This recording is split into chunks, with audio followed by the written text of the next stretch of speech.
तो हेलो बच्चों, एक बार फिर हम हाजिर हैं। और ये जो वीडियो है, जैसा कि मैंने कहा था कि अब चैनल के ऊपर इंग्लिश सेशन और मैथ सेशन आने वाला है। तो आशा है कि आपने शॉर्ट्स देखा है जो दिन में मैंने जो एक 1:30 बजे के लगभग में पोस्ट किया था, जो मैंने शॉर्ट्स मैथ सेशन का एक शॉर्टकट, तो आपने जरूर देखा होगा शॉर्टकट वाला जो है वो शॉर्ट्स। आज जैसा कि मैंने कहा था ना कि 2 वीडियो में रेगुलर जो है डालने की कोशिश करूँगा, ठीक है। तो रेगुलर डालने की कोशिश करूँगा। जो 2 वीडियो है उसमें एक तो शॉर्ट्स होगा और दूसरा जो है लॉन्ग। तो लॉन्ग में जो है बेसिकली ये वाला जो है आज का इंग्लिश सेशन से जुड़ा हुआ होगा। और आज हम लोग पढ़ेंगे ट्रांसलेशन। मैंने 3 चीज़ कहा था ना उसमें, ट्रांसलेशन कहा था, कन्वर्सेशन कहा था और ग्रामर कहा। तो आज मेरा मन है जो है आप लोगों को ट्रांसलेशन पढ़ाना है। सबसे पहले कुछ इंपॉर्टेंट बात बता दें कि ये है डे 1 आउट ऑफ 60, मतलब कि 60 दिनों का जो मैंने टारगेट लिया है उसमें ये पहला दिन है जिसमें मैं ये वीडियो डाल रहा हूँ। तो ये डे 1 आउट ऑफ 60 है। पहले तो ये क्लियर हो गया, इंग्लिश सेशन है ये क्लियर हो गया, ट्रांसलेशन पढ़ेंगे ये भी क्लियर हो गया। अब आपसे एक ना वो कहेंगे कि ना आप ट्रांसलेशन पढ़ रहे हैं, अगर आप बढ़िया सीखना चाहते हैं, अगर सच में कुछ नॉलेज लेना चाहते हैं, तो पहला काम क्या कीजिए कि इस वीडियो को देखने के बाद तुरंत अपने मम्मी पापा से कहिए कि ये जो ट्रांसलेशन का बुक है, इसको मैं कहूँगा थोड़ा जूम करते, ऑक्सफोर्ड जूनियर इंग्लिश ट्रांसलेशन। तो ये वाला जो किताब है वो मुझे तो 35 रुपीज़ में पड़ा। तो ये किताब आप पहले ले लीजिए, ठीक है, क्योंकि अब तो ट्रांसलेशन वाली वीडियो तो रेगुलर आएगी। और इस पूरे बुक को मुझे लगता है कि मतलब मैक्सिमम 25 दिन मुझे लगता है कि लगेगा ज़्यादा से ज़्यादा खत्म कर देंगे। इसमें 25 चैप्टर हैं, ज़्यादा नहीं, 23-24 चैप्टर खत्म हो जाएंगे। चैप्टर 1 को आज हम लोग डिस्कस करने वाले हैं, बहुत इजी है, इसलिए आज का वीडियो लंबा भी नहीं होगा। तो चलिए पहले सीधा चैप्टर में चलते हैं, ठीक है। चैप्टर क्या है? चैप्टर का नाम देखिए क्या लिखा है, कह रहा है use of am is and are. जो इंग्लिश कन्वर्सेशन में हम लोग जो एम इज आर का यूज करते हैं वो कहाँ करते हैं, एग्जैक्टली कहाँ करते हैं। पहले तो फ्री हो जाइए और ये मन में ये पहले बना लीजिए कि आपको कुछ नहीं आता और आप सीखने बैठे। ऐसा नहीं है कि जो देख रहा है वीडियो बहुत ज्ञानी है, ऐसा नहीं, सबको ये तो सीखने आया है ना। तो पहले तो ये आप थोड़ा वो हो जाइए, रिलैक्स हो जाइए कि आप कुछ सीख रहे हैं और माइंड को ऐसा जो है कंसंट्रेट कीजिए यहाँ पे कि आप जो भी आज पढ़ेंगे ना उसको आप करेंगे अच्छे से। ये बुक भी मैंने आपको इसलिए दिखाया कि ये चैप्टर जब हम पढ़ा देंगे ना, तो मैं तो आपसे रिक्वेस्ट करूंगा कि इस चैप्टर का जो एक्सरसाइज है आप घर पे उसको कीजिए, क्योंकि जितना आप एक्सरसाइज कीजिएगा ना उतना आपके लिए जो है वो अच्छा रहेगा। तो बेसिकली ये एम इज आर से रिलेटेड चैप्टर है और कहाँ एम का, कहाँ इज का और कहाँ आर का यूज होता है वो हम लोग पढ़ेंगे। तो देखिए पहले क्या दिया है यहाँ पे, कुछ हिंदी मैंने यहाँ पे लिखा है। हिंदी में इसलिए लिखा है कि अधिक से अधिक जो है थोड़ा मतलब नहीं होता, ईजी वे में हम आपको जो है आपके साथ कम्युनिकेट कर पाए।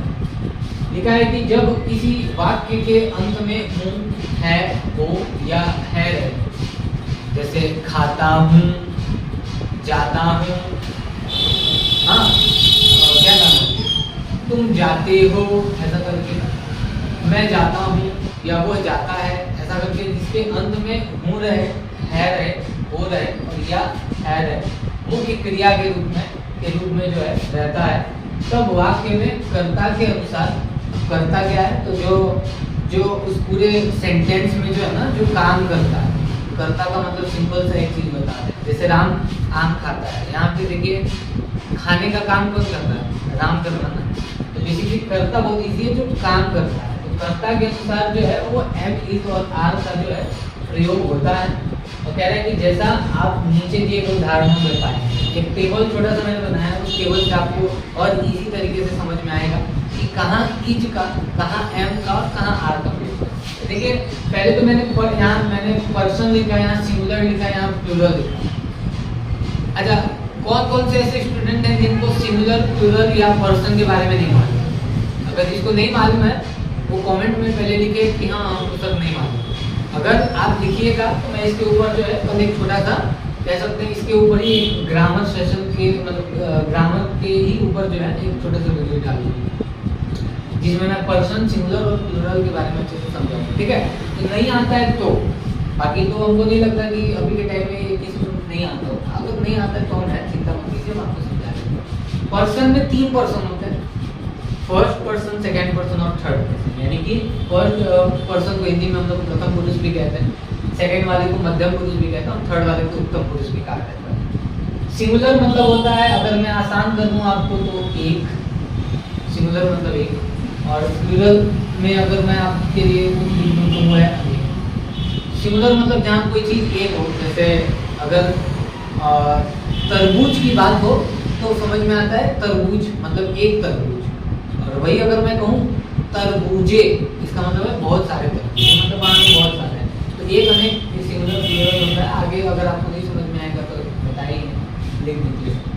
फर्स्ट पर्सन में आई का यूज होता है, और कह रहा है कि यहाँ देखिए ये सेंटेंस पढ़िए क्या लिखा है, आई एम हैप्पी, मैं खुश हूँ। तो यहाँ मैं केवल एक आदमी है ना, वहाँ आई के साथ क्या का यूज हो रहा है, एम का यूज हो रहा है। तो जहाँ कोई एक सिंगुलर पर्सन हो जिसमें खास करके जो क्या नाम है, जो आपका करता है, जो सब्जेक्ट है वो जो है क्या नाम है, आई हो, तो कुल मिलाकर के आप कह सकते हैं कि वहाँ हम लोग एम का यूज करेंगे।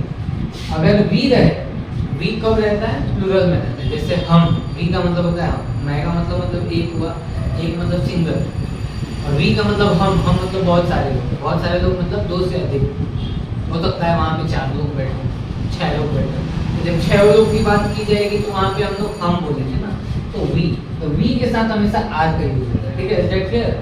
सेकेंड पर्सन में जो है कोई चेंज नहीं होता है, उसमें दोनों में ही यू होता है, फर्स्ट वाले सिंगुलर में भी यू और प्लूरल में भी यू।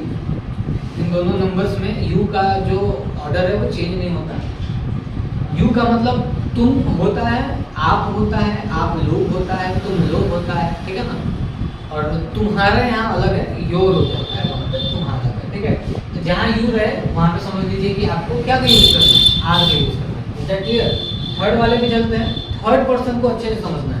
थर्ड पर्सन में कुछ गिने चुने जो है वो क्या नाम है, कह सकते हैं कुछ शब्द आते हैं, जैसे ही आया, सी आया, इट आया, या कोई नाम है। पहले इन तीनों के बारे में समझ लीजिए। ही का मतलब भी वह होता है, सी का मतलब भी वह होता है, और इट का मतलब भी वह होता है, यह। तो ही जो है का मतलब भी वह, सी का मतलब भी वह, लेकिन इन दोनों का इस्तेमाल अलग है। तो ही का इस्तेमाल लड़कों के लिए और सी का इस्तेमाल लड़कियों के लिए, ठीक है। और इट मतलब हुआ आपका यह। और जब कभी ना कोई नपुंसक मतलब कोई जो है अदर न्यूट्रल जेंडर होता है ना, तो उसमें जो है इट का यूज होता है। तो यहाँ इट भी है। जब कभी ही रहे, सी रहे या इट रहे, तो वहाँ पे हम लोग इज का यूज करेंगे। और जो यहाँ राम लिखा है मैंने, तो यहाँ राम में कोई भी नाम है, जरूरी नहीं है राम रहे, श्याम भी हो सकता है, मोहन भी हो सकता है, गीता भी हो सकता है, श्रुति भी हो सकता है, साक्षी भी हो सकता है, एज वेल एज जितना भी नाम है वो सब हो सकता है। अगर सिर्फ एक नाम सिंगल, जैसे मैंने बोला जितने भी नाम है सब, अगर कोई एक है जैसे राम है या श्याम है या मोहन है, तो वहाँ पे भी हम इस का ही यूज करते हैं। तो थर्ड पर्सन सिंगुलर नंबर को कुल मिलाकर ही, सी, इट और एनी नेम। वही प्लूरल में आ जाए तो उन लोगों के लिए जो है दे का यूज और द बॉयज के यूज होता है। जैसे देखिए मतलब सिंपल सा बात, अगर क्लास है उसमें बहुत सारे लड़के हैं, अगर हम सबको डिनोट करना है, मतलब सबको बताना है कि वो काम वही कर रहा है, तो हम लोग कहेंगे वे लोग। वे का मतलब हम लोग वही ना कहेंगे, वे का मतलब जो है ये भी क्या होता है, दे होता है। और यहाँ याद रखिएगा वे या वे लोग दोनों का मीनिंग जो है वो सेम है, दे ही रहे, ऐसा नहीं कुछ चेंज। तो जहाँ दे रहे वहाँ समझ जाइएगा कि आर के यूज है, ठीक है। द बॉयज अगर ऐसा रहे, यहाँ द बॉय रहे तो मतलब एक लड़का, द बॉयज मतलब बहुत सारे लड़के, वहाँ पे आर का यूज करेंगे। तो अगर इसको सिंपल थोड़ा और मतलब इन सब का सम करके आपको छोटा सा समरी बता दें जो भी चैप्टर है, क्योंकि इसके बाद हम आपको एग्जाम्पल बताएंगे थोड़ा इनको, और एग्जाम्पल बताने के बाद फिर इसको होमवर्क भी काम हो जाएगा। इन सब चीज़ का एक सम छोटा सा बताएं, समझ जाइए पहले कि अगर किसी वाक्य में खाता हूँ, गाता हूँ, जाते हो, ठीक है, खाते हो, ऐसा करके रहे लास्ट में, वहाँ समझिएगा इज एम आर का यूज होता है। और कहाँ यूज होता है, तो आई के साथ एम का यूज, वी के साथ आर का यूज, यू दोनों में ही आर का यूज होता है। तो सिंपल समझिए यू में आर का यूज, ही, सी, इट, और कोई नेम रहे तो इज का यूज, और दे और या द बॉयज रहे तो वहाँ का जो है क्या आर का यूज, ठीक है। अभी एग्जाम्पल समझते हैं। एग्जाम्पल हम पहले बोर्ड पे लिख लेते हैं, फिर आपसे पूछते हैं, ठीक है। जैसा कि कि बताए थे कि एग्जाम्पल लिख दिया है मैंने, उसको समझते हैं कैसे बनाया जाए। जैसा कि यहाँ पे आप पढ़ रहे हैं, मैं खुश हूँ, मैं यहाँ है, इसका मतलब आई, और आई के साथ क्या बताया था मैंने, एम लगता है। खुश का मतलब हो गया हैप्पी, आई एम हैप्पी। तो ये लिख करके फुल स्टॉप लगा देंगे, ठीक है। याद रखिएगा सेंटेंस के एंड में फुल स्टॉप, ठीक है। अब वो सेंटेंस कैसा हो, देखिए वो सेंटेंस क्वेश्चन वाला भी हो सकता है, तो वहाँ पे क्वेश्चन मार्क लगता है। और मैं सोच रहा हूँ ना सेंटेंस के ऊपर भी एक डिटेल वीडियो बना के हम आपको बताएंगे, ठीक है। तो उसके बारे में भी हम आगे बात करेंगे, अभी फिलहाल के लिए समझिए आई एम हैप्पी। फिर उसी तरह हम लोग अमीर है तो वी आर रिच, वी के साथ आर लगता है। उसी तरह तुम या तुम लोग तैयार हो, मैंने बताया था ना, तुम या तुम लोग, आप या आप लोग, दोनों का मतलब यू ही होता है। तो you are ready, okay. Then Sita बीमार है, सीता नाम है जी, नाम के साथ बताया था इस लगेगा, तो बीमार है तो मतलब इल। तो उसके बाद है वह अच्छा है, तो यहाँ पे एक चीज ध्यान रखिए, वह अच्छा है, उसके नीचे देखिएगा वह अच्छी है। यहाँ आपको समझ जाना है कि बात लड़के की हो रही है, लड़की। अच्छा है का मतलब लड़का यानी ही, लड़की है तो मतलब सी। यहाँ दोनों में इजी लगता है, तो ही इज गुड, और नीचे वाले में C is good. Is that clear ना? तो आपको पहचान जाना है कि लड़का की बात हो रही है या लड़की की बात हो रही है, ठीक है, लड़के या लड़की।